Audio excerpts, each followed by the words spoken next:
వదిలి జీవితాలు జీవించే తండ్రి, మాటలు తండ్రి మా హృదయాలను నాటబడడానికి తండ్రి మీకు చూపించండి. వచ్చిన వివడాలందరినీ జ్ఞాపకం చేసుకోండి. ఎవరైతే పరోక్షంగా ఈ యొక్క మరి శబ్ద తరంగాల ద్వారా వింటున్నారో వారిని వారి కుటుంబాలను కూడా తండ్రి జ్ఞాపకం చేసుకోండి. ఆయుష్ను ఆరోగ్యాన్ని అనుగ్రహించండి. చుట్టుపక్కల ఉన్న ప్రతి ఒక్కరిని కూడా తండ్రి మీ కృపాస్తాలకు అప్పగించుకుంటూ మా ప్రభువును మీ కుమారుడైన యేసు కృష్ణ తండ్రి ఆమె పిలుస్తున్నప్పుడు అందరికీ కూడా మరొకసారి నా యొక్క శుభాభావనాలను తెలియజేసుకుంటూ ఉన్నాను. ఈరోజు ఒక శ్రేష్టమైన సంగతిని దేవుడు మనతో మాట్లాడటానికి సిద్ధపడి ఉన్నాడు. ఈరోజు మానవ జీవితం ఏ విధంగా ఉండాలి అన్న విషయాన్ని దేవుడు అనేకమైన విషయాలు బైబిల్లో రాయించడం జరిగింది. ఈరోజు మనం ఎన్ని సంవత్సరాలు మనం బతుకుతున్నామంటే దేవుడు మనకు చెప్పింది 60, లేకపోతే 70, అధిక కాలం ఉంటే 80 సంవత్సరాలు అన్నారు. మన పూర్వకాలంలో వాళ్ళు ఎంతకాలం బతికారు? 1000 సంవత్సరాలలోపు బ్రతికారు. తర్వాత ఎన్ని సంవత్సరాలకు ఆయుష్ పడిపోయింది? 120 సంవత్సరాలకు ఆయుష్ పడిపోవడం జరిగింది. మన కాలానికి వచ్చేసరికి యాకోబు గారు మాట్లాడుతూ అన్నాడు, మీరు ఇంతలో కనబడి అంతలో మాయమయ్యే ఆవిరి వంటి వారు అన్నారు. ఒకవేళ మనం 50 సంవత్సరాలు కానీ మనం బ్రతికితే మనం ఎన్ని రోజులు ఉంటామో తెలుసండి? సుమారు 19,250 రోజుల దాకా మనం బ్రతుకుతాం. ఒకవేళ 50 సంవత్సరాలు కానీ మనం జీవిస్తే రోజులు మనం లెక్కేసుకుంటాం. ఒకవేళ 60 సంవత్సరాలు అనుకోండి, 21,900 రోజులు 60 సంవత్సరాలకి ఏమండి. లేదా 70 సంవత్సరాలు అనుకోండి, 25,550 రోజులు. లేదా 80 సంవత్సరాలు అనుకోండి, 29,200 రోజులు 80 సంవత్సరాలు బతికితే. అంటే మనం ఎన్ని రోజులు బతుకుతున్నాం? చాలా రోజులు బతుకుతున్నాం. అయితే ఈరోజు ఒక చిన్న జీవితం, అల్ప జీవితం, స్వల్ప జీవితం, మనకన్నా స్వల్ప జీవితం కలిగినటువంటి ఒక జీవితాన్ని మనం ఆలోచించే ప్రయత్నం చేద్దాం. ఎవరనంటే అది మనందరికీ సుపరిచితమైంది. మరీ ప్రాముఖ్యంగా ఆడవాళ్ళకి సుపరిచితమైంది.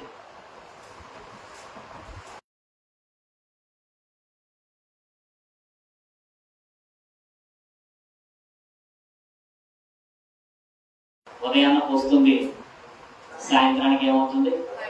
వాడిపోతుంది. అంటే దాని జీవితం ఒకరోజే. ఫ్రిడ్జ్లో పెడితే కొన్ని రోజులు బతకచ్చు. ఎందుకంటే దానికి వాడిపోకుండా కొంతమంది ఫ్రిడ్జ్లో పెడతా ఉంటారు, అవునా కదా?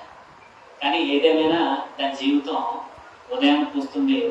ఒకవేళ చెట్టుకుందనుకోండి, సాయంకాలానికి ఏమైపోతుంది? అది ఎండకాయగా ఏమవుతుంది? వాడిపోతుంది. అదే కీర్తనగారుడు మాట్లాడతాడు. ఇంటర్ చదివినటువంటి వాక్య భాగాన్ని ఒకసారి చూడండి. కీర్తనల గ్రంథము 103వ అధ్యాయము 15 నుంచి 6 వచనాలు చూద్దాం.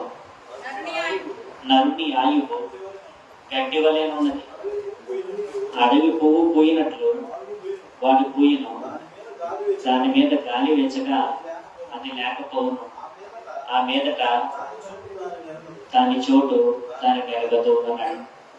కానీ కీర్తనకారుడు అడవి పువ్వు ఏ విధంగా ఉంటుందో దాని గురించి చెప్పాడు. అయితే పోల్చి చెప్పాడు, పోలికి చెప్పాడు. పువ్వు లాంటిది జీవితం అన్నాడు. పువ్వు ఉదయానికి పూస్తుంది, సాయంత్రానికి ఏమవుతుంది? వాడిపోతుంది పువ్వు. ఆ పువ్వుతోటి ఈ కీర్తనకారుడు మన యొక్క జీవితాన్ని చెప్పడం జరిగింది. అయితే పువ్వు కన్నా ఎక్కువ కాలం మనం బ్రతుకుతున్నామా లేదా? ఏమండి, 1000 రోజులు మనం బ్రతుకుతున్నాం. ఇందాక చెప్పుకున్నాం కదా, 50 సంవత్సరాల నుంచి లెక్కేసుకుంటే 60 సంవత్సరాలు, లేకపోతే 70 సంవత్సరాలు, 1000 రోజులు మనం బ్రతుకుతున్నాం. అయితే పువ్వు నుండి కొన్ని విలువైన పాఠాలు మనం నేర్చుకోవాలి. దేవుడు ప్రకృతిలో చాలా వస్తువులు పెట్టాడు మనకి పాఠాలను నేర్పించడానికి. ఈరోజు ఆడవాళ్ళు ఏమనుకుంటారంటే పువ్వులు చూడగానే చాలా ఇష్టపడతారు, మగవాళ్ళు కూడా ఇష్టపడతారు, అవునా కదా? మగవాళ్ళు కొంతమంది ఎక్కడైనా మీరు చూసారు లేదు కానీ జోబికి పెట్టుకుంటూ ఉంటారు పువ్వు, కొంతమంది బొకేలు ఇస్తూ ఉంటారు. పువ్వుల్ని చాలా మంది ఇష్టపడతారు. పువ్వుల్ని ఇష్టపడడం వాళ్ళు ఎవరైనా ఉంటారా? పువ్వుల్ని అందరూ ఇష్టపడతారు, అవునా కదా? మరీ ప్రాముఖ్యంగా ఎవరు ఇష్టపడతారో ఆడవాళ్ళు ఎక్కువ ఇష్టపడతా ఉంటారు. ఈ పువ్వుల్ని చాలా రకాలుగా వాడుతూ ఉంటారు, అవునా కదా? ఎందులో వాడుతూ ఉంటారు పువ్వుల్ని? మీకు చెప్పినవి చెప్పండి, ఒకవేళ మీకు అవగాహన ఉన్నాయి చెప్పండి. పువ్వుల్ని ఎందులో వాడుతూ ఉంటారో?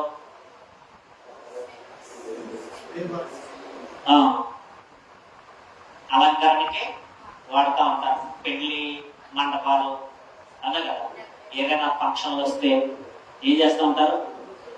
వాడతారు. ఇంకా దేవుడి దగ్గర కూడా పువ్వుల్ని ఏం చేస్తూ ఉంటారు? వాడుతూ ఉంటారు. పరిమళానికి సంబంధించిన వాటిల్లో కూడా ఆ పువ్వుల్ని వాడతారు. ఎందుకని వాటికి అంత విలువ ఉంది? వాటి యొక్క జీవితం చాలా చిన్న జీవితం కదా, చాలా చిన్న జీవితం. ఆ పువ్వు జీవితం చాలా చిన్న జీవితం. మన కళ్ళ ముందు ఉదయానికి వస్తుంది, సాయంత్రానికి ఏమైపోతుంది? అది వాడిపోతుంది. అయితే దాని యొక్క లక్షణాలను మనం ఆలోచించాలి. దాని గురించి మనం ఎందుకు ఆలోచించాలి అని అంటే, ఆ పువ్వుని మీరు ఎప్పుడైనా చూసారో లేదో తెలియదు కానీ అది చాలా మృదువుగా ఉంటుంది. కఠినంగా ఉంటుందా, మృదువుగా ఉంటుందా? ఎంత మెత్తగా ఉంటుందండి, ఎంత స్మూత్ గా ఉంటుంది, చాలా మెత్తగా ఉంటుంది పువ్వు. అది కఠినంగా ఉంటుంది, దాని వైఖరి చాలా మెత్తని స్వభావం కలిగింది ఆ పువ్వు. అందుకనే దాన్ని ఆ రేఖలను పట్టుకున్నప్పుడు, ఆ పువ్వులను పట్టుకున్నప్పుడు ఎలా ఉంటాయంటే చాలా స్మూత్ గా, ఆ మనిషిని ఇబ్బంది పెట్టకూడదు, ఇబ్బంది పెట్టినంత లక్షణం ఆ పువ్వు ఉంటుంది. మరి దాని నుండి మనం ఏం నేర్చుకోవాలి అంటే, మనము కూడా చాలా మృదువైన మంచి స్వభావం కలిగిన వారిగా ఉంటాం. ఈరోజు పువ్వుల్ని ఇష్టపడుతున్న వారు ఎవరిని ఇష్టపడలేకపోతున్నారు? మనుషులను ఇష్టపడలేకపోతున్నారు. ఎందుకంటే మనము చాలా కఠినంగా ఉంటున్నామేమో. ఈరోజు చాలా మంది అంటారు, మేమంటే ఇష్టం లేదండి అంటారు. ఒకవేళ మృదువుగా ఉంటే ఇష్టం లేకుండా ఉంటున్నామా? కఠినంగా ఉంటే ఇష్టం లేకుండా ఉంటున్నామా? కొంతమంది ఉంటారు చాలా కఠినంగా మాట్లాడతారు. కొంతమంది భర్తలు ఉంటారు, భార్యలతో ఎలా మాట్లాడతారో చాలా రఫ్గా వ్యవహరిస్తారు. నేను చెప్పింది వినాలి, నేను చెప్పింది చెయ్యాలి, నేను మగాన్ని, నువ్వు నోరు మూసుకో అంటారు. అలా మాట్లాడకూడదు, అవునా కదా? తల్లిదండ్రులు ఉంటారు, పిల్లలతో ఎలా మాట్లాడతారో కొంతమంది కఠినంగా మాట్లాడతారు, కఠినంగా కొడతారు. కొంతమంది అత్తలు ఉంటారు, కోడలు ఏం చేస్తూ ఉంటారు? కఠినంగా మాట్లాడతారు. కొంతమంది కోడలు ఉంటారు, అత్తగారు కూడా ఎలా మాట్లాడుతూ ఉంటారు? కఠినమైన వైఖరి నిర్వహిస్తూ ఉంటారు. ఇక్కడ దేవుడు మాట్లాడుతూ పువ్వుల గురించి ఒక మంచి పాఠాన్ని చెప్తున్నాడు. మనము పువ్వుల వలె ఎలా ఉండాలి? మృదువుగా మనం ఉండాలి, కఠినముగా మనం వ్యవహరించకూడదు. కఠినంగా వ్యవహరించకూడదు. ఎలా చెప్తున్నాడు అన్నది ఒకసారి మనం చూద్దాం. రోమిలు రాసిన పత్రికలో ఒక మంచి మాట మాట్లాడుతాడు.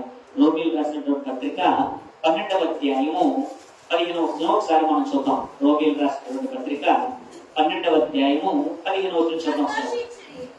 సంతోషించు వారితో సంతోషించుడి, ఏడ్చు వారితో ఏడుగుడి, ఒకరితోనొకడు మనసు కలిగి ఉండుడి. ఈరోజు చూడండి, దేవుడు మాట్లాడుతూ అంటున్నాడు, ఆ పువ్వుల ద్వారా ఒక చక్కటి సందేశాన్ని మనం నేర్చుకున్నాం. ఈ రోజు బైబిల్లో ఎన్నో చక్కటి సంగతులు.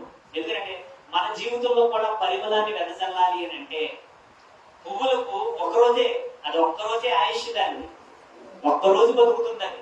మనం ఎన్ని రోజులు బతుకుతున్నాం? వేల రోజులు మనం బతుకుతున్నాం. మనకన్నా చిన్న జీవితం బతుకుతున్నటువంటి, ఒక్కరోజు బతుకుతున్నటువంటి పువ్వు మనం దాన్ని చూసి నేర్చుకునే పరిస్థితుల్లో ఉన్నటువంటి సిగ్గే కదండి, సిగ్గుచేట కదా. కొంతమంది తల్లిదండ్రులు అంటారే నిన్ను పెంచుకునే బదులు గేదె పెంచుకుంటే బెటర్ అంటారు. సిగ్గ కదా. గేదెని పెంచుకోవడం ఏంటి, ఎదుగన్నారా మాట.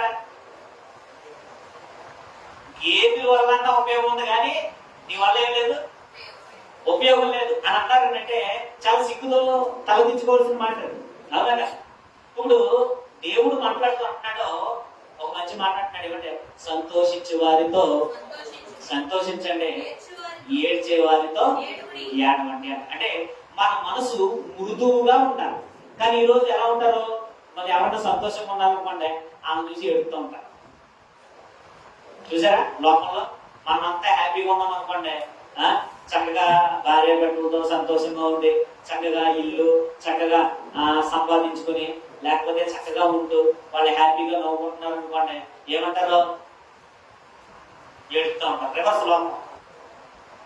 కొంతమంది రివర్స్, మనం బాగున్నాం అనుకోండి వాళ్ళేమో బాగోలేదు.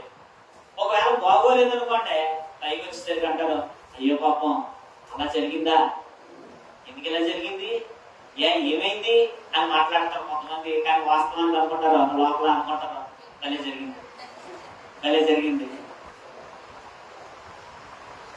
ఈ దేవుడు ఏం చెప్తాడంటే మన మనసు ఎలా ఉండాలట, మృదువుగా ఉండాలి. ఎంత మృదువుగా ఉండాలి మన మనసు, పువ్వులాగా మన మనసు ఎలా ఉండాలి, కఠినంగా ఉండకూడదు. బాధపడే వారితో బాధపడాలి, ఏడ్చే వారితో ఏడవాలి. అందుకనే ఆ పత్రికలోనే మాట్లాడుతూ మన గురించి మాట్లాడుతూ సంఘంలో ఉన్న వాళ్ళ గురించి మాట్లాడుతూ దేవుడు ఒక చక్కటి పోలిక మాట్లాడుతున్నాడు. అదే 14వ అధ్యాయము, అదే 12వ అధ్యాయం 4వ వచనం చూడండి. ఏమని మాట్లాడుతున్నాడు, ఒక్క శరీరంలో మనకు అనేక అవయవములు ఉండినను ఈ అవయవలన్నిటికీ ఒక్కటే పని ఎలాగో ఉండదో అలాగే అనేకులమైన మనము క్రీస్తులో ఒక్క శరీరముగా ఉండి ఒకరినొకరము ప్రత్యేకమైన అవయవాలై ఉన్నాము. దేవుడు నమ్ముకున్న వారి గురించి మాట్లాడుతూ మరి ప్రాముఖ్యంగా ఏమని మాట్లాడుతున్నాడంటే, ఇప్పుడు ఎప్పుడైనా మీరు గమనించండి, శరీరంతో పోల్చాడు. మన మనసు ఎలా ఉండాలంటే, మన ఈ దేహాన్ని ధరించుకున్నాం కదా, మనకి ఏమున్నాయి, కళ్ళు ఉన్నాయి, ముక్కు ఉంది, చెవులు ఉన్నాయి, నోరు ఉంది, కాళ్ళు ఉన్నాయి, చేతులు ఉన్నాయి, అవయవాలు లోపల బహిర్గతంగా కనబడేవి కానీ అంతర్గతంగా కనబడేవి కానీ అవయవాలు ఉన్నాయా లేవా, ఉన్నాయి కదా. ఇప్పుడు ఎప్పుడైనా మన శరీరంలో కంట్లో నలకబడితే మనం ఏం చేస్తాం, బండి మీద వెళ్తున్నాం, సడన్ గా కంట్లో నలకబడింది, మిగిలిన అవయవాలన్నీ ఏం చేస్తాయి, ఏమంటాయి ఆ మిగిలిన అవయవాలు, చూసిన వచ్చుగా, నీకు నింపేటి కంట్లో నలకడుతుందని తెలీదా అని అంటాయా, అను.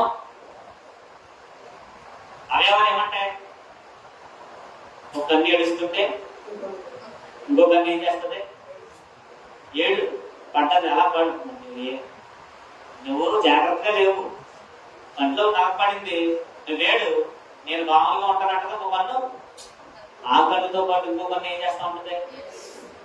ఈరోజు మన ఇంట్లో ఎవరన్నా ఏడుస్తున్నారు అనుకోండి, మనం అత్తగారు ఏడుస్తుంది అనుకోండి, కోడలు గదిలోకి అవుతుంది, కోడలో ఒకసారి ఏడుస్తుంది అనుకోండి, అత్తగారు ఏం చేస్తూ ఉంటది, బయటకు వచ్చి ఈ అమ్మాయి ఏమైందంటే లోపలికి డ్యాన్స్ చేస్తాం. ఈరోజు కుటుంబంలో ఉన్న బంధాలు ఎలా ఉంటున్నాయి, భార్య ఏడుస్తుంది అనుకోండి, భర్త ఏం చేస్తున్నాడు, ఇదిలా ఏడాది బయటకు పోతాడా, భర్త బాధపడుతున్నాడు అనుకోండి, భార్య ఏం చేస్తుంది. ఈరోజు సంఘంలో మనం ఉన్నాం, ఒకరికి బాధ కలిగింది, ఎవరికో ఏదో ఇబ్బంది కలిగితే వాళ్ళ గురించి ఏమని మాట్లాడుకుంటున్నాం, అలాగే జరగాలి. మనం బాధపడిన వాళ్ళతో బాధపడుతున్నామా, అలా బాధపడితే అలాగే జరిగింది, అలాగే జరగాలి. చూడండి ఎంత దౌర్భాగ్యకరమైన పరిస్థితి. ఒక కన్ను ఏడిస్తే ఇంకో కన్ను ఏడుస్తూ, రెండు కళ్ళు ఏడుస్తుంటే రెండు కళ్ళు మూత పడిపోతే మిగిలిన అవయవాలన్నీ ఒకేసారి ఆగిపోతాయి. వెంటనే సహాయక చర్యలు ప్రారంభమవుతాయి. సహాయక చర్యలు ఎలా చెప్పండి? బాధపడుతున్నప్పుడు వాదార్చే ప్రయత్నం చేస్తాయి మిగిలిన అవయవాలు. లేదు, కాదు, కూడదు, నేను వెళ్ళిపోతాను, చెయ్య బండి మీద రేజెట్టేస్తుందా ఒక అవయవం పెడితే ఏమవుతుంది? మొత్తం అవయవాలన్నీ ఏమైపోతాయి? యాక్సిడెంట్ అవుతాయి, డ్యామేజ్ అవుతాయి. అందుకనే ఒకళ్ళు బాధపడినప్పుడు మనం అంతా ఆగాలి. సంఘంలో ఒక వ్యక్తి బాధపడుతున్నప్పుడు అందరం ఆగాలి. కుటుంబంలో ఒక వ్యక్తి బాధపడుతున్నప్పుడు అందరం ఆగాలి. ఆగి వాళ్ళను వాదార్చే ప్రయత్నం చేయాలి. ఎలా చేస్తుంది వాదార్చే ప్రయత్నం? ఎలా చేస్తాయి అవయవాలు? చెప్పండమ్మా. మీ కంట్లో నరకబడ్డదే, మిగిలిన అవయవాలు మీకు ఎలా సహకరిస్తాయి? బాడీ అంతా ఒకేసారి స్టక్ అయిపోతుంది. వెంటనే చెయ్య ఎక్కడికి వెళ్ళిపోతుంది? కళ్ళు తొడవడం ప్రారంభిస్తుంది. అవునండి, కళ్ళు తొడవడం ప్రారంభిస్తుంది. మరలా ఇంకో చెయ్యి ఏం చేస్తుంది? అలా మూసి ఇంకొక చెయ్య ఏం చేస్తుంది? ఇంకొక కన్ను చూస్తుంది, ఎక్కడికన్నా వెళుతుంది, కూర్చుంటుంది, లేకపోతే కొన్ని నీళ్లు తీసుకుంటుంది. ఆ నీళ్ళని ఏం చేస్తుంది? కంటికి కొడుతుంది. అంటే అవయవాలు ఒకదానికి ఒకటి ఏం చేసుకుంటున్నాయి? సహకరించుకుంటున్నాయి. మన శరీరంలో దేవుడు ఎంత గొప్ప జ్ఞానాన్ని పెట్టాడు. ఎప్పుడైనా మనం ఆలోచిస్తున్నామా? బైబిల్ ఎంత గొప్ప జ్ఞానాన్ని కలిగి ఉంది. బైబిల్ ఎంత గొప్ప నీతిని దేవుడు మనకు తెలియజేస్తున్నాడు. ఈరోజు ఈ శరీరాన్ని ధరించుకున్న మనకే ఈ జ్ఞానం లేకపోవడం చాలా బాధపడవలసిన విషయం. ఈరోజు అత్తగారు బాధపడితే కోడలు నవ్వడం సంస్కారంగా, కోడలు బాధపడితే అత్తగారు నవ్వడం సంస్కారంగా. అది ఒక అల్లుడు కావచ్చు, ఒక కొడుకు కావచ్చు, ఒక తమ్ముడు కావచ్చు, ఒక అన్న కావచ్చు, లేకపోతే సంఘంలో ఉన్నటువంటి మనం కావచ్చు, బంధుమిత్రులు కావచ్చు. ఈరోజు మనం సంస్కారహీనులమైపోతున్నాం. మన శరీరంలో ఉన్న నియమం మనకు గొప్ప పాఠాన్ని తెలియజేస్తుంది. ఎటువంటి గొప్ప పాఠాన్ని? ఎంత గొప్ప పాఠాన్ని తెలియజేస్తుందండి. ఈరోజు ఒకరు బాధపడుతుంటే వెక్కిరించే స్వభావం ఎక్కువైపోయింది. ఎదటి వాడు గాయపడతాడు, ఆ అవతల పక్క వ్యక్తిని గాయపరచకూడదు అన్న జ్ఞానం ఈ రోజు ఎవరికి లేకుండా పోయింది? దేవుని పిల్లలకు లేకుండా పోయింది. ఇది బాధపడాల్సిన విషయం. దేవుడు ఏమంటాడంటే, మీరు ఒకరిని బాధ పెట్టకండి, మీరు ఒకరిని గాయపరచకండి, గాయపడిన వారికి కట్టుకట్టండి, బాధపడిన వారిని ఏం చేయమంటున్నాడు? వాదార్చండి. ఎందుకంటే పువ్వుకి ఏ స్వభావం ఉంది? మృదువైన స్వభావం ఉంది. ఈరోజు నీకు నాకు ఆ స్వభావం ఉందా? అటువంటి ప్రేమను మనం కలిగి ఉన్నామా? ఈరోజు అలాంటి స్వభావం మనలో ఉందంటే, మెత్తనైన మృదువైన స్వభావం మనలో ఉందా? బైబిల్ ఎంత గొప్ప నీతిని మనకు తెలియజేస్తుంది. ఎంత శ్రేష్టమైన మార్గాన్ని మన ముందు ఉంచిందో అంటే మనం ఆలోచించుకునే ప్రయత్నించాలి. ఒకటి, పువ్వుకి ఏముందంటే మృదువైన స్వభావం ఉంది.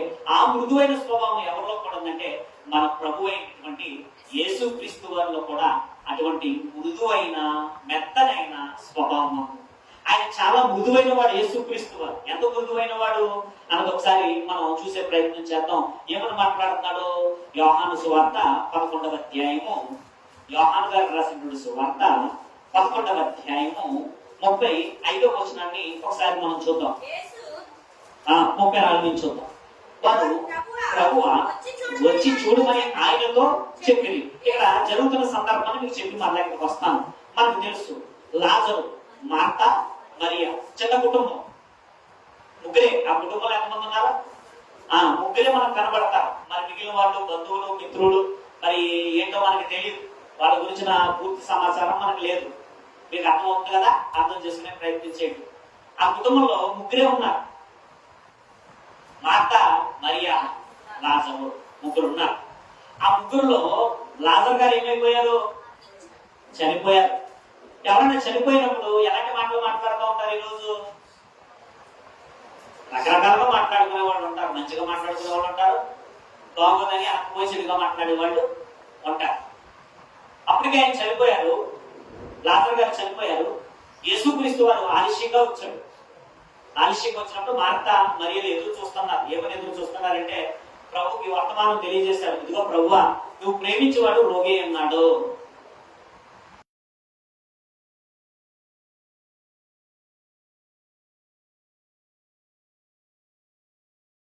కుటుంబంలో ఎవరికైనా జరిగితే మనం బాధపడతామో బాధపడట్లేదా? కుటుంబంలో ఎవరి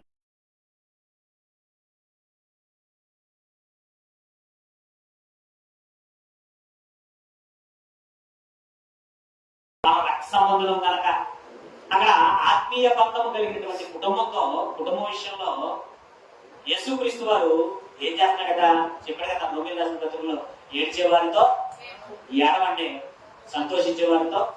మనం ఎలా ఉన్నారట? మనం ఎలా ఉండాలమ్మా? మృదువైన మెత్తనైన స్వభావం ఉండాలి. రోజు మృదువుగా ఉంటున్నామా, కఠినంగా ఉంటున్నారండి? చితక్కుట్టేస్తున్నారు తెలుసండి. ఒక ఆవిడ మావగారిని కోడలు అనమాట, మామగారిని కోడలు చితక్కుట్టేయింది. ఆ వీడియో పెద్ద వైరల్ అయిపోయి, ఇప్పుడు ఏం జరిగి ఏమైపోతున్నాయి వీడియో చెప్తాను కూడా పెద్ద వైరల్ అయిపోతుంది. పోలీసులు తీసుకుపోతున్నారు, తర్వాత పోలీసులు డాన్స్ చేయలేదు.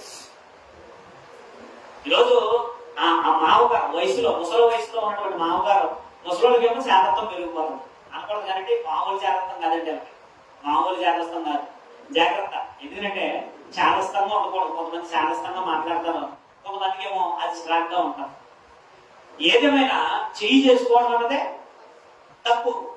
వాళ్ళ ముసలి వాళ్ళు పెరిగే కొద్ది కాస్త చాదస్తం పెరగచ్చు, కాస్త ఇబ్బంది అవ్వచ్చు. అయితే మృదువుగా ఉండలేదు. రోజు ఎలా ఉన్నారంటే కఠినులుగా ఉంటున్నారు, రాక్షసులుగా ఉంటున్నారు. భర్త ఎడల భార్య ఎడల భర్త ఎంత కఠినంగా ఉంటున్నారండి ఈరోజు? ఉంటున్నారా లేదా? చంపేంత స్థాయికి ఎదుగుపోయారు. కట్టుకున్న భర్తకు తెలియకుండానే చంపేస్తున్నారు. అది చిత్తం పెట్టడం, నన్ను చంపింది భార్య అని కూడా తెలియకుండా చెప్పేస్తున్నారు. అలాగైపోయింది ఈరోజు. ఎంత కఠినమైన వైఖరి కలిగి ఉన్నారు ఈరోజు. చూడండి, ప్రభు చెప్తున్నాడు.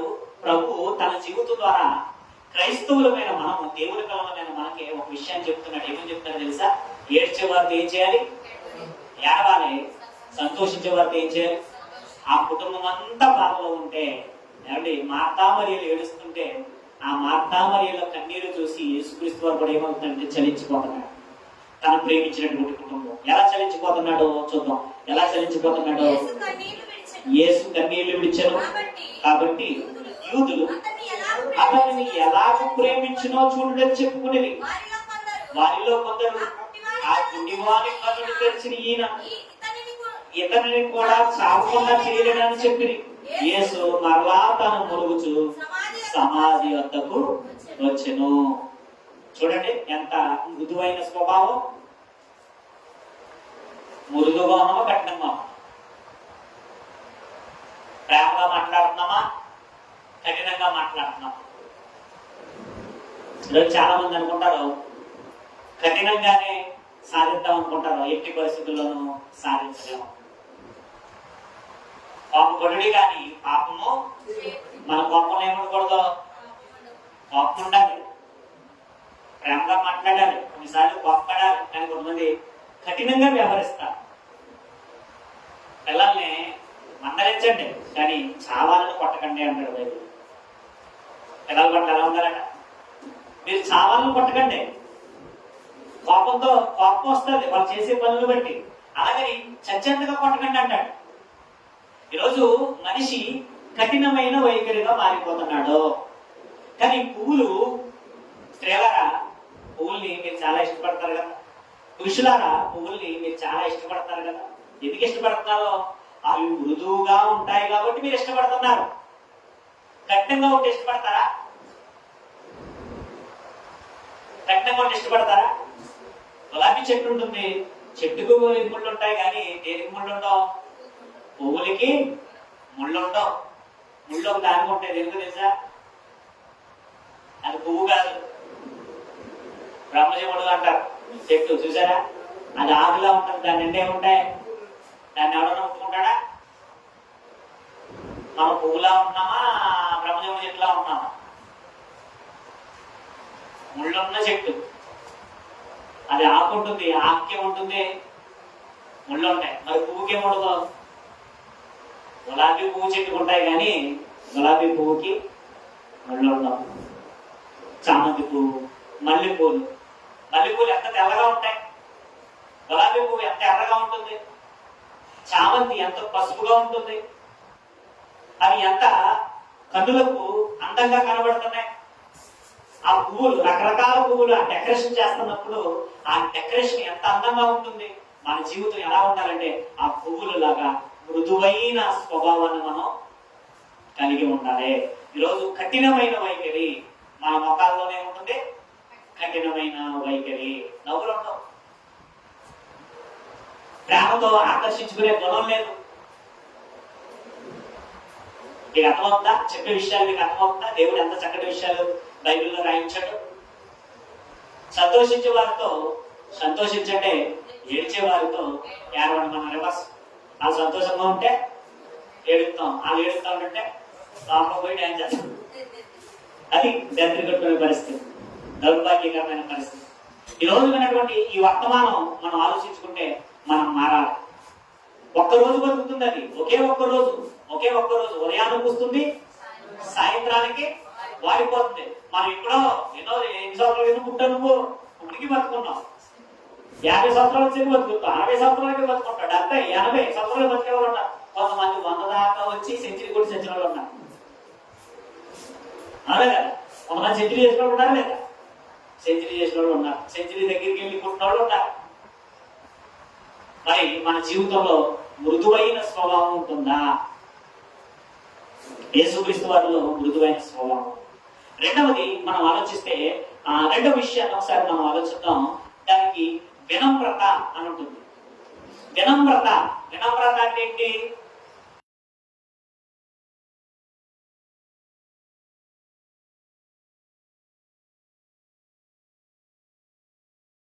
వినమ్రత అంటే ఏంటి? తనలో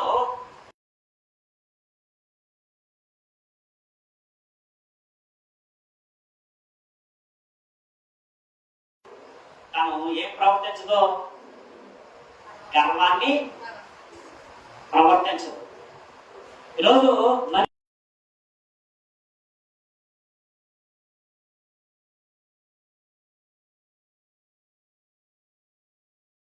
తన పరిమళాన్ని వెదజల్లుతూ ఎలా ఉంటుందంటే వినమ్రత చూపిస్తుంది. అందుకే యాకోబు రాసిన పత్రికలో ఒక మంచి మాట అంటున్నాడు. ఒకసారి మనం చూద్దాం. యాకోబు రాసిన పత్రిక 4వ అధ్యాయము 6వ వచనం చూడండి. యాకోబు రాసిన పత్రిక 4వ అధ్యాయము 6వ వచనం.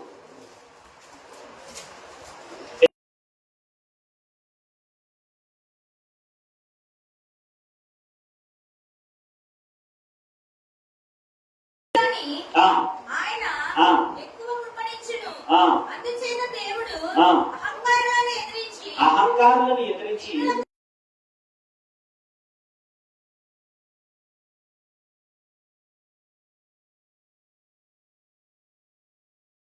పువ్వులో ఏముందంటే అహంకారమైన స్వభావం ఉండదు.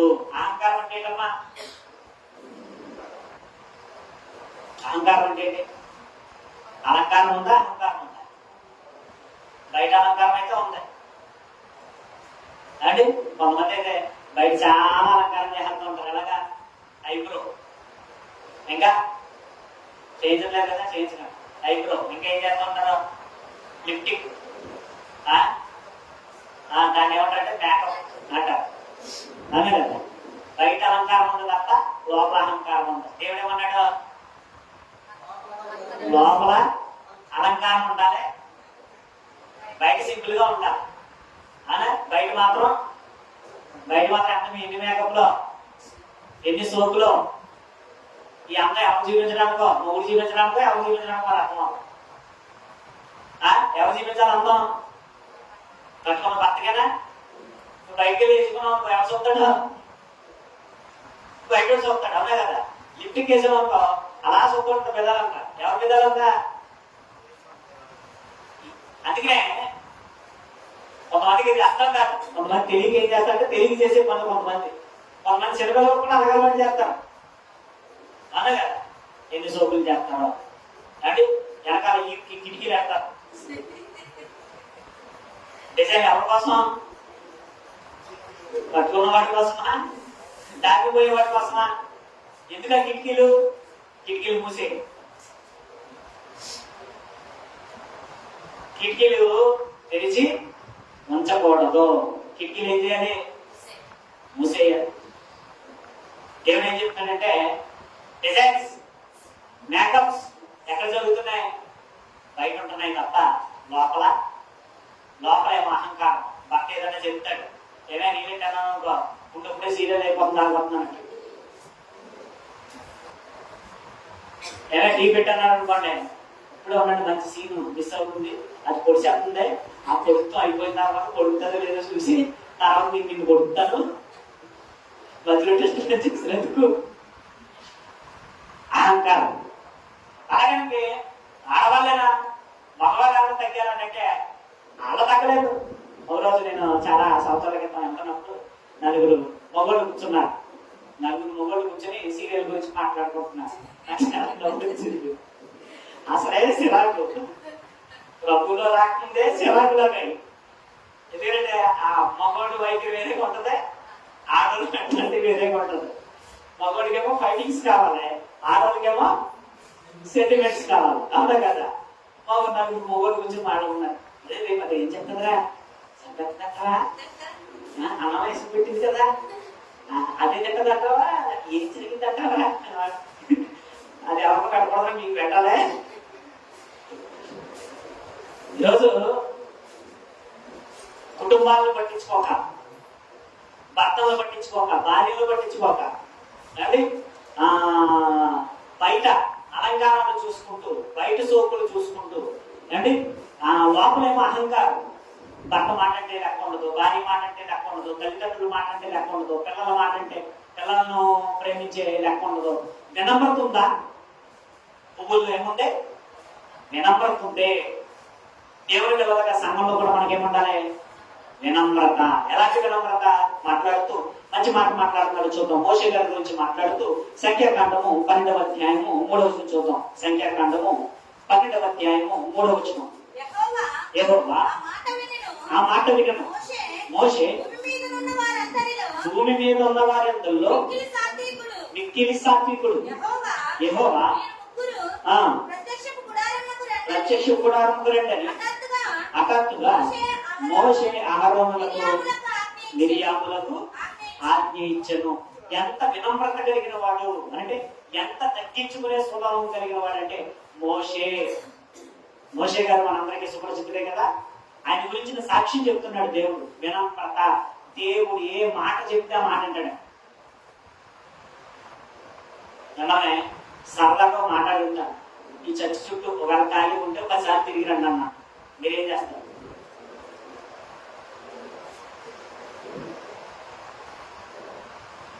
ఓకే, మంచిది. మీ ఇంట్లో మెట్లు ఉన్నాయి, పైకి స్టేర్ ఉందనుకోండి, 10 సార్లు ఎక్కి దిగారు. మీ ఆయన కింద నుంచి కాగేశాడు, ఒకసారి రామ్మ అన్నాడు. ఏమంటారు? ఇప్పటికే 10 సార్లు ఎక్కి దిగి తెచ్చాను, నువ్వు రా పైకి. ఇంకొకసారి అడిగితే నా కాళ్ళు 2 పడతాయి, హాస్పిటల్ నువ్వే తీసుకెళ్ళాలి. మనకి వినమ్రత ఎక్కువ. వినమ్రతే కదా. భర్త ఉదయం నుంచి సాయంత్రం దాకా కష్టపడి వస్తాడు. కష్టపడి వచ్చి, ఏమండి కాస్త ఈ సరుకులు తండ్రి షాప్ కాడికి వెళ్ళి అంటే తెచ్చుకో తెచ్చుకో. వినమ్రత. వాళ్ళు చాలా వినమ్రత ఎక్కువ కదా. వినమ్రతే కదా. మనకి కొద్దివరకే సహనం, కొద్దివరకే ఓర్పు. కానీ మోషే గారు లక్షలాది మంది ప్రజలు నడిపించడానికి ఓర్పు కలిగి ఉన్నారు. ఈరోజు నలుగురు మనకు ఓర్పు లేదు. కుటుంబంలో గట్టిగా ఉంటే ఈరోజు ఎంతమంది ఉంటున్నాం? ఒకప్పుడు ఉమ్మడి కుటుంబం, ఇప్పుడు ఉమ్మడి కుటుంబం లేదు. ఇప్పుడు కనీసం ఎంతమంది ఉంటున్నాం? కుటుంబంలో 4 ఉంటారు. పెళ్ళి అయితే 2 ఉంటారు, పిల్లలు కూడితే 4 ఉంటారు. ఎంత ఓర్పు లేదు ఈరోజు. ఎంతటి ఓర్పు లేదు. భార్యను ఓర్చుకోలేడు, భర్తను ఓర్చుకోలేడు, పిల్లలను ఓర్చుకోలేడు. వినమ్రత ఏది? లక్షలాది మంది తీసుకెళ్ళి అడిగితే ఏం చేస్తాను? కొండకి పైకి దూకి సత్తాం అంతే కదా. మనకు అంత వినమ్రత, అంత ఓర్పు. దానికి వినమ్రత ఉందే ఫస్ట్. దానికి ఏముండే? మృదువైన స్వభావం ఉందే. నెక్స్ట్ ఏముంది? వినమ్రత ఉంది. యేసుక్రీస్తు వారి గురించి అంటాడు, నేను సాత్వికుడను, దీన మనసు గలవాడను, నా ఎద్దకు వచ్చి నేర్చుకోండి అన్నాడు. నా ఎద్దకు వచ్చి ఏం చేయండి అన్నాడు? నేర్చుకోండి అన్నాడు. యేసుక్రీస్తు వారు పరిచర్య ప్రారంభించే ముందు దాకా తల్లిదండ్రులకు లోబడి ఉన్నాడట. మనం లోబడి ఉండం. నిజం, నేర్చుకోవాలి. మనకు తెలియక తప్పు చేస్తున్నామేమో. ఏమన్నాడు దేవుడు? నీకు మేలు కలిగినట్లు తండ్రిని తల్లిని ఏం చేయమన్నాడు? సన్మానించన్నాడు. మనం అవమానిస్తాం. వినమ్రత లేదు. మోషే గారిలో వినమ్రత ఉంది. యేసుక్రీస్తు వారిలో మరీ ఎక్కువైన వినమ్రత మనకు కనబడుతుంది. ఇవి రెండవ స్వభావం. మూడవ స్వభావాన్ని మనం ఆలోచిద్దాం. ఆ మూడవ స్వభావం గురించి మాట్లాడుతూ ఎవరు మాట్లాడుతున్నాడో అన్నది ఒకసారి మనం చూద్దాం. కీర్తన గ్రంథము 103వ అధ్యాయం చదువుకున్నటువంటి వాక్య భాగము 103వ అధ్యాయం 15-16 చూడండి ఒకసారి. నరుని ఆయువు గట్టి వలె ఉన్నది, పువ్వు వికసించినట్లు, అడవి పువ్వు వికసించినట్లు వాడు పూయను, దాని మీద గాలి పెంచగా అది లేకపోవును. పువ్వుతో మన జీవితాన్ని పోలుస్తున్నాడు. దేంతో పోలుస్తున్నాడు? దేంతో పోలుస్తున్నాడమ్మా? ఎప్పుడు ఉంటుందో ఎప్పుడు పోతామో మనకి తెలియదు. బ్రతుకున్న కాలంలోనే ఆ పరిమళాన్ని పెంచలే గుణం, ఆ మృదువైన స్వభావం మనం చచ్చిపోయేసరికి ఏమో మాట్లాడుకోవాలంటే మన గురించి, అమ్మ మహాతల్లి వెళ్ళిపోయిందమ్మా, బతికినంతగా ఏమి తిందే, బతుకున్నంతగా చెరుకు దాగి దాగి దాగి దాగి చంపాడు జనాన్ని. వీడి సత్తే కానీ ప్రాణం సుఖం లేదు. కొంతమంది నాకు తెలుసుకొని ఉన్నారు. ఒక ఆయన చచ్చిపోయి కానీ కుటుంబం బాగుంది అంటే, బతుకున్న చెరుకు కుటుంబం బాగోలేదా అంటే, బతుకున్న చెరుకు కుటుంబం బాగలేదు. బతుకున్న చెరుకు పీడించాడు, బతుకున్నంత చెరుకు తిట్టాడు, బతుకున్నంత చెరుకు కొట్టాడు, తిట్టాడు, దూషించాడు, అవమానపరిచాడు. కుటుంబానికి నెమ్మది లేదు, ఏమీ లేదు. కానీ చచ్చిపోయిన తర్వాత ఏమొచ్చింది? కుటుంబానికే 2 స్టేర్లు బిల్డింగ్ పెట్టారు. బతుకున్న చెరుకు పప్పనాడిగా లేదు, చచ్చాక 2 స్టేర్లు పెట్టారు. అంటే కుటుంబానికి దరిద్రం ఎవరో ఎంతలో కనబడి అంతలో మాయమయ్యే ఆవిరి వంటి ఈ జీవితంలో కుటుంబానికి మనం భారంగా ఉండడం ఎంతవరకు సంబంధిస్తుంది? సంఘానికి మనం భారంగా ఉండడం ఎంతవరకు సంబంధిస్తుంది? కనుక ఎంతలో కనబడి అంతలో మాయమయ్యే ఆవిరి వంటి ఈ జీవితంలో మనము దేవుడు చెప్పినటువంటి మన సత్యాన్ని మనం నడుస్తూ, దేవుడు చెప్పినటువంటి మార్గంలో, ఆ ప్రేమ మార్గంలో, మృదువైన మార్గంలో మనం నడవడం అన్నదే ఎంతో ప్రాముఖ్యమైన విషయం. తర్వాత 4వదిగా నేను ముగించే ప్రయత్నం చేస్తాను. త్యాగం చేసే గుణం ఉంది కనుక. ఎవరికి? ఓకేముందే త్యాగం చేసే గుణం. తన కోసం బతుకుతుందా? పువ్వు ఇతరుల కోసం బతుకుతుందా? ఇంకోటి చెప్పంటారా? పువ్వుల నుండి ఏం తయారవుతుందో తెలుసా? తేనె.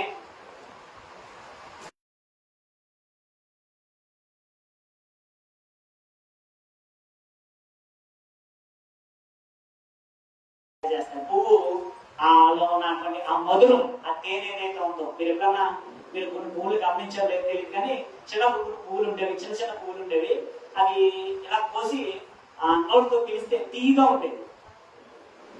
ఎప్పుడన్నా చూసారా? పువ్వులు లేవు, ఆ పువ్వులు కనపడడం లేదు. చూసారా? చిన్నప్పుడు ఆ పువ్వులు కనపడడం లేదు. ఆ పువ్వులు ఎలా కోసి అని నోటితో పిలిస్తే ఎలాగా మాసం ముడిసి ఉంటుంది కదా, ముడిసిని కొట్టి అటు కొట్టి అంటాం కదా, అవునా కదా? అలాగా ఆ పువ్వులు ఏమనేవాళ్ళు అంటే, ఆ పీల్చేసరికి తేనె నాటి స్వభావం కలిగినటువంటిది మనకి వస్తూ ఉండేది. అవునా కదమ్మా? అవునా కదా? అంటే ఆ పువ్వులు వాటి కోసం బతకలేదండి. ఎవరి కోసం బతుకుతున్నాయి? ఇతరుల కోసం, మీ తల్లోకి రావడం కోసం, లేకపోతే అలంకరణ కోసం వాటి జీవితాన్ని ఏం చేసుకున్నాయి. అందుకనే మనకు కూడా ఒక మాట చెప్తున్నాడు, పువ్వులంటే అందరూ ఇష్టపడతారు, మనం కూడా అలాంటి జీవితం బతకాలని దేవుడు తెలియజేస్తున్నాడు. ఎలాగా? దేవుడు ఎలా తెలియజేస్తున్నాడు? గలతీయులకు రాసిన పత్రిక 6వ అధ్యాయము 10వ వచనం ఒకసారి మనం చూద్దాం. గలతీయులకు రాసిన పత్రిక 6వ అధ్యాయము 10వ వచనం. గలతీయులకు రాసిన పత్రిక 6వ అధ్యాయము 10వ వచనం. సహోదరులారా, ఒకడు ఏ తప్పిదములోనైనా చిక్కుకున్న ఎడల ఆత్మ సంబంధులైన మీరు ప్రతివాడును తాను శోధింపబడనేమో అని తన విషయమే చూసుకొనొచ్చు సాత్వికమైన మనసుతో అట్టి వారిని మంచి దారికి తీసుకురావాలను ఒకరి భాగములు ఒకరు భరించి ఇలా క్రీస్తు నియమము పూర్తిగా నెరవేర్చవలను. నెక్స్ట్ 4వది ఏంటి? త్యాగం. ఫస్ట్ ఏంటి? మృదువైన స్వభావం. 2 వినమ్రత. 3 అల్పమైన జీవితం. అంతే కదా, అల్పమైన జీవితం. మొదటిదేంటి? మృదువైన స్వభావం. 2 వినమ్రత. 3 అల్పమైన జీవితం. 4 త్యాగం. ఇప్పుడు దేవుడు మాట్లాడుతూ అంటున్నాడు, పువ్వుల్లో ఉన్నటువంటి లక్షణం ఎవరిలో ఉంటారట? మనం ఎన్ని రోజులు బతుకుతున్నాం? ఒక సామెత ఉంటుంది, కాకిలా కలకాలం బతికేట కంట అంశట 6 నెలలైనా బతకాలట. కాకిలా ఎంతకాలం బతికినట? తెలుగులో సామెత. మరి హంస గురించి నేను చూడలేదు, కాకి గురించి మనకు తెలుసు. 6 నెలలే బతుకుతుందట. కాకిలా కలకాలం బతకటం కన్నా హంసలాగా ఎన్ని రోజులు బతకాలట? 6 నెలలు బతికినా చాలని పెద్దలు ఒక సామెత చెప్పారు. కానీ మనం ఎంతకాలం బతుకుతున్నాం? 50 రోజులు బతుకుతున్నాం, సంవత్సరాలు బతుకుతున్నాం. ఒక్క రోజు పువ్వులో ఎంత గొప్ప పాఠం ఉంది. ఒక్క రోజు బతుకుతున్నట్టు ఉదయాన్ని పూసి సాయంత్రానికి ఏమంటే ఉదయాన్న ఉదయిస్తుంది, సాయంత్రానికి ఏమైపోతుంది? అది అస్తమిస్తుంది. సూర్యుడితో పాటు ఉదయిస్తుంది అంటే సూర్యుడితో పాటు గాలి తగలగానే ఎండ దెబ్బ తగలగానే ఏమైపోతుంది? అది వాడిపోయే ఒక్క రోజు జీవితంలో అన్ని గొప్ప పాఠాలు కలిగి ఉంటే మరి ఇన్ని వేల రోజులు బతుకుతున్నాం, ఇన్ని సంవత్సరాలు మనం బతుకుతున్నాం. మన జీవితానికి ఏమైనా పరమార్థం అర్థం ఉందా? పరమార్థం ఉందా మన జీవితానికి? అది త్యాగం కలిగి ఉంది. ఎలాంటి త్యాగం కలిగి ఉంది అని చెప్తూ మనకు చెప్తున్నాడు. ఏమంటున్నాడంటే, మీలో ఎవడైనా తప్పిదప్పులో చిక్కుకుంటే, ఎవరైనా పొరపాటు చేస్తాడు, పొరపాటు చేసినాక మనకి ఏమవుతుంది? ఓర్పు ఉండదు, మనకి సహనం ఉండదు, మనం ద్వేషించకూడదు. మృదువుగా ఏం చేయమంటున్నాడు దేవుడు? అట్టి వారిని మనం మంచి మాటలతో ఏం చేయాలట? మంచి దానికి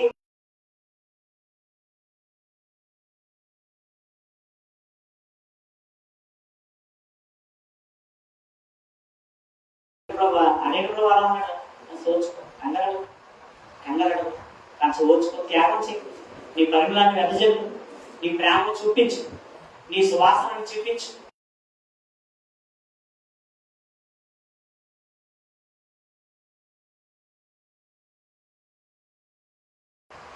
చేతులు ఆకలుంటే మొత్తం ఎక్కువ నా ఉసురు తగిలిందా? తగిలింది నీకు. నా ఉసురు నీకు బాగా పోయావు కదా, తెలుసు. అవునా? ఇక్కడ దేవుడు ఏం చెప్తున్నాడు? వచ్చు, మంచిదారికి తీసుకురా. సాత్వికమైన మనసుతో అటు వారిని ఏం చేయమన్నాడు? మంచి దారికి తీసుకురండి. త్యాగం. ఈ గుణం మనలో ఉందా? మంచి దారికి తీసుకొచ్చే ప్రయత్నం మనం చేస్తున్నాం. మన ముఖంలో చిరునవ్వు ఉండదు, మన ముఖంలో ప్రేమ ఉండదు, మన ముఖంలో ఆప్యాయత ఉండదు. కఠినమైన వైఖరి. అందుకే ఫోన్లు ఇష్టపడుతున్నారు, కానీ దేన్ని ఇష్టపడలేకపోతున్నారు? మనుషులను ఇష్టపడలేకపోతున్నారు. మన ముఖాలు చూస్తే ఎవరు మాట్లాడు చచ్చగానే అంటాడు. ఎందుకు రావంటే చచ్చిలో ఉన్న వాళ్ళంతా గొప్పలు అంటారు. రాను ఎందుకు రావు? కొంతమంది మొహాలు చూస్తే మనం రాకుండా ఏంటండి? కఠినం. మనలో మృదుత్వం లేదు, మనలో ఏం లేదు, వినమ్రత లేదు, మనలో ఏం లేదు, అల్పమైన జీవితం అని మర్చిపోతున్నాం. మనలో ఏం లేదు, త్యాగం లేదు. చూడండి, యేసుక్రీస్తు వారి గురించి మాట్లాడుతూ చివరిగా మనం ముగించుకునే ప్రయత్నం చేద్దాం. ఇంకో వచనం చూసుకుని ముగించుకునే ప్రయత్నం చేద్దాం. యోహాను గారు రాసిన సువార్త 15వ అధ్యాయం. యోహాను గారు రాసిన సువార్త 15వ అధ్యాయము 12వ వచనం చూద్దాం ఒకసారి. నేను మిమ్మల్ని ప్రేమించిన ప్రకారము మీరు ఒకరినొకడు ప్రేమించగలిగితే నా ఆజ్ఞ. తన స్నేహితుల వరకు తన ప్రాణం పెట్టుకోని కంటే ఎక్కువైన ప్రేమ గలవాడు ఎవడనూ లేడు. నేను మీకు ఆజ్ఞాపించేవాడు మీ చేసిన ఎడల మీరు నాకేమై ఉంటారో స్నేహితులే ఉంటారు. యేసుక్రీస్తు వారు అంటున్నాడు, తన స్నేహితుడి కంటే ప్రాణం పెట్టిన వాడు కన్నా గొప్పవాడు భూమి మీద ఎవడో లేడు.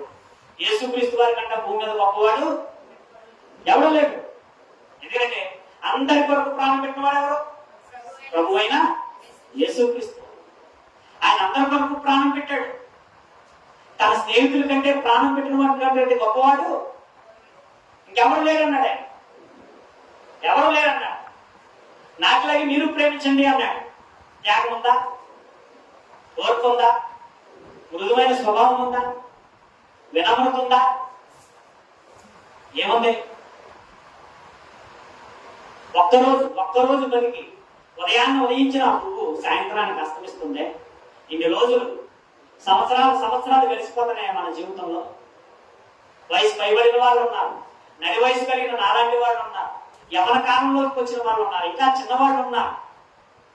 సంవత్సరాలు వృధాగానే గడుపుతున్నాం తప్ప మన జీవితం యొక్క పరమాత్మ మనకు అర్థం కాకపోతే దేవుడు బాధపడ్డా? చెప్పండి, ఆలోచించండి. దేవుడు ఎంత మంచి లక్షణాలను మనకు నేర్పిస్తాను, ఎంత మంచి లక్షణాలను మనకు నేర్పిస్తాను. తన స్నేహితుల కంటే ప్రాణం పెట్టినవాడు అంతకన్నా గొప్పవాడు ఎవడో లేడు. మీరు కూడా అలాగే ఉండండి. ప్రేమ కలిగి జీవించండి. మృదువైన స్వభావంతో ఉండండి. ఎన్ని లక్షణాలు చెబుతున్నాడు. చివరిగా 5వదిగా మనం ముగించుకునే ప్రయత్నం చేద్దాం. ఎవరు మాట్లాడుతున్నాడో మత్తయి గారు రాసిన సువార్త 6వ అధ్యాయము, మత్తయి గారు రాసిన సువార్త 6వ అధ్యాయము 28వ వచనాన్ని ఒకసారి మనం చూద్దాం. మత్తయి గారు రాసిన సువార్త 6వ అధ్యాయము 28. మీరు వస్త్రములకు వచ్చి చింతింపని ఎలా ఎదుగుచున్నావో ఆలోచించుడి. అవి కష్టపడవు, వడకవు.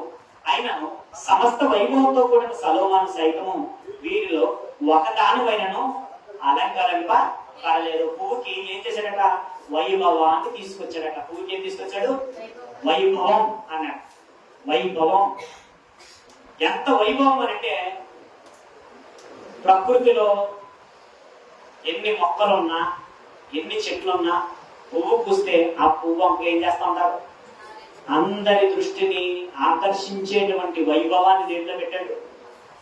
ఆ పువ్వులో దేవుడు పెట్టాడు. అంటాడు, నిన్ను కూడా నేనేం చేస్తాను? నా మాట వింటే నిన్ను వైభవంగా తీర్చిదిద్దుతాను అంట. మనం పువ్వులా ఉంటే దేవుడు ఏం చేస్తాడట? ఏం చేస్తాడు దేవుడు? వైభవంతో నింపుతాడు. అందుకే అన్నాడు, నా నీతిని నా రాజ్యాన్ని వెతకండి. వెతకండి. మీకు ఏం కావాలో మిమ్మల్ని వైభవంతో నింపుతాను. మొట్టమొదటి ఏంటి? మనం ఎలా ఉండాలట? మృదువైన స్వభావం కలిగి ఉండాలి. 2 ఏం కలిగి ఉండాలి? వినమ్రత కలిగి ఉండాలి. 3 ఏం కలిగి ఉండాలి? అల్పమైన జీవితాన్ని గుర్తించుకోవాలి. 4 ఏం కలిగి ఉండాలి? త్యాగాన్ని కలిగి ఉండాలి. 5 మనకేం చెప్తుంది? మనల్ని వైభవంగా అందంగా తీర్చిదిద్దగలిగిన సామర్థ్యం కలిగిన వాడు.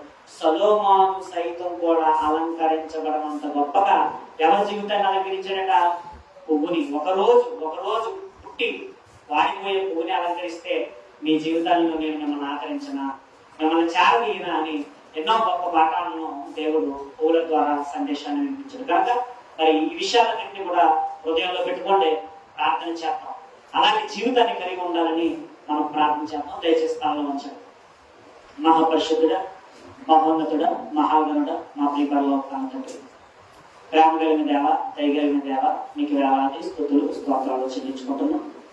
యువతండి ఇప్పటి వరకు తండ్రి మీ దాస్తులుగా తండ్రి కొన్ని విషయాలను తండ్రి మేము ఆలోచించాం. యువతండి ఇటువంటి చక్కటి మాటల చేత, చక్కటి విషయాల చేత మమ్మల్ని ఆదరించి తెలియజేసిన విధానం బట్టి తండ్రి మిమ్మల్ని అంతగానో తండ్రి స్తుతిస్తా ఉన్నాం. ఇదిగో తండ్రి మా మనస్సు కఠినమైన వైఖరి కాకుండా మృదువైన మెత్తని స్వభావం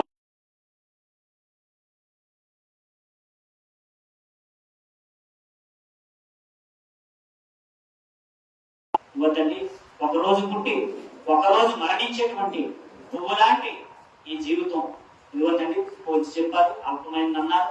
అటువంటి పువ్వుతో తండ్రి మా జీవితాన్ని మేము చూసుకుంటూ మా జీవితంలో మృదువైన స్వభావం కలిగి ఇదిగో తండ్రి వినమ్రత కలిగి ఇదిగో తండ్రి అల్పమైన జీవితం అని గ్రహించి తండ్రి త్యాగముతో కూడిన జీవితాన్ని తండ్రి మేము జీవిస్తూ మా జీవితంలో మీరు చూపించే కార్యాలు తండ్రి చూడటానికి తండ్రి మా అందరికీ తండ్రి సహాయం అనుగ్రహించిన మా అపరాధములు దోషములను మన్నించి ఇదిగో తండ్రి ఈ పరిచర్యలో తండ్రి మమ్మల్ని తండ్రి వాడుకోమని తండ్రి మీ కృపాస్తాలకు మమ్మల్ని అప్పగించుకుంటూ ఆ ప్రభును మీ ప్రియకుమారుడైన యేసుక్రీస్తు వారికి చేస్తున్నాం తండ్రి. ఆమె మరి సమయంలో మా మధ్య నా చెల్లి మరి ప్రార్థన చేస్తుంది.